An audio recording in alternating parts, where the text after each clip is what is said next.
So I believe that the role of the principal is a complex role, and that a lot of times when we talk about the principal being an instructional leader, we're adding to the role and not kind of thinking about what needs to be removed from the role.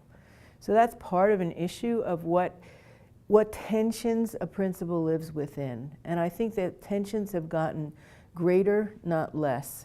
I think there's more pressure to be an instructional leader and not necessarily enough support in how to do that and what it is you'd have to learn. So let's take secondary for a moment. If I were a principal of a secondary school, a high school, I don't know very much about physics.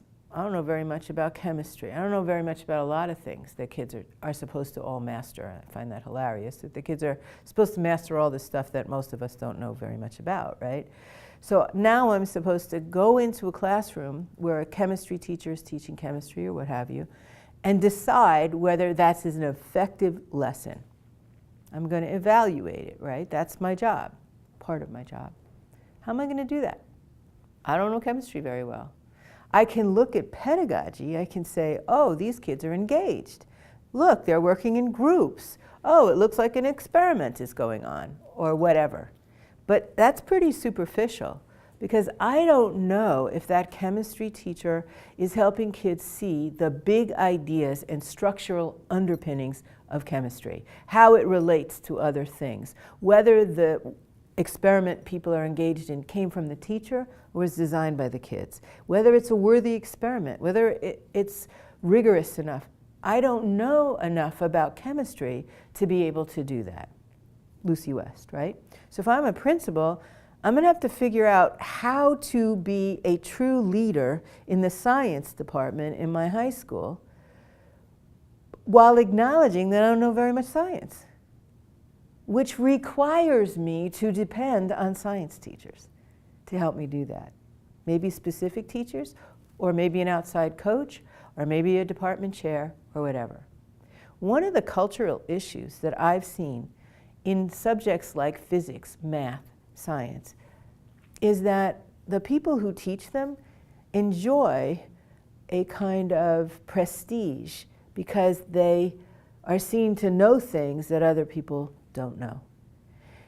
And sometimes there's a little bit of arrogance as to, like, don't worry about it, I know what I'm doing, so just come in, see that my kids are busy, and give me a good review. As opposed to a willingness to say, let's have conversation. Let's think about this together. I can show you why this lesson is really important.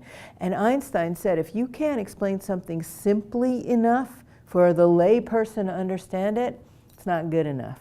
So if you're hiding behind the fact that the principal doesn't know the science, right? So you can kind of have a stance of, I don't know what to call it, I guess it's some form of arrogance or hubris or something, that you know and she doesn't, and it's really too complicated to explain it. Something's off, because the kids you're teaching don't know it either. So if you can't help make it accessible to the principal, how could you make it accessible to the kids? It's the same dance. So this conversation of how can I understand what you're doing, because making meaning's at the heart of all learning. So the conversation between principal and teacher needs to be humble on both sides. And as a principal, or anyone coming in to listen in on a class,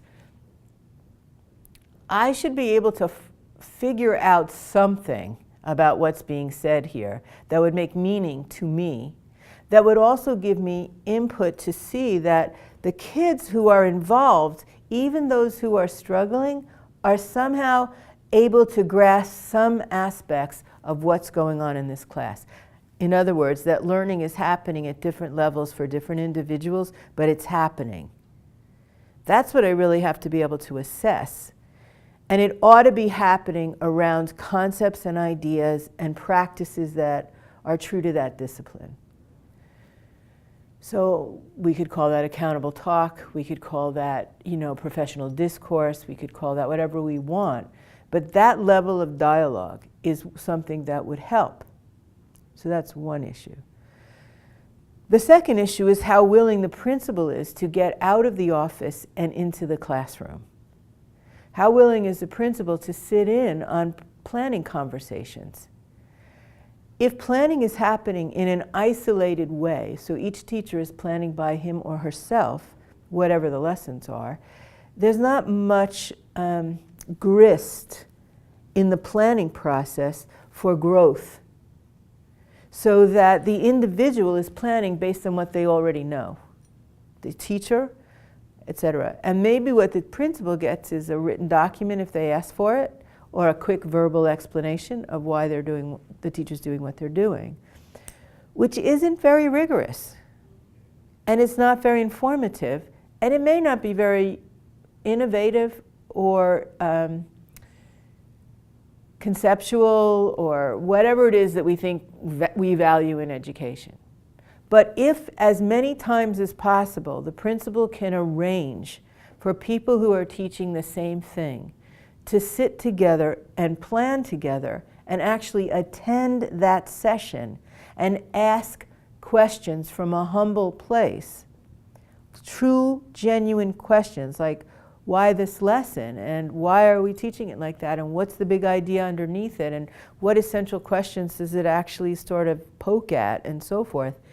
Then there's a learning process happening among adults, and everyone's starting to get smarter about the work of instruction. So processes like that, where the principal is actually providing the space and time and finding the time, carving out the time to be part of that, is another way for a principal to develop the capacity to lead the learning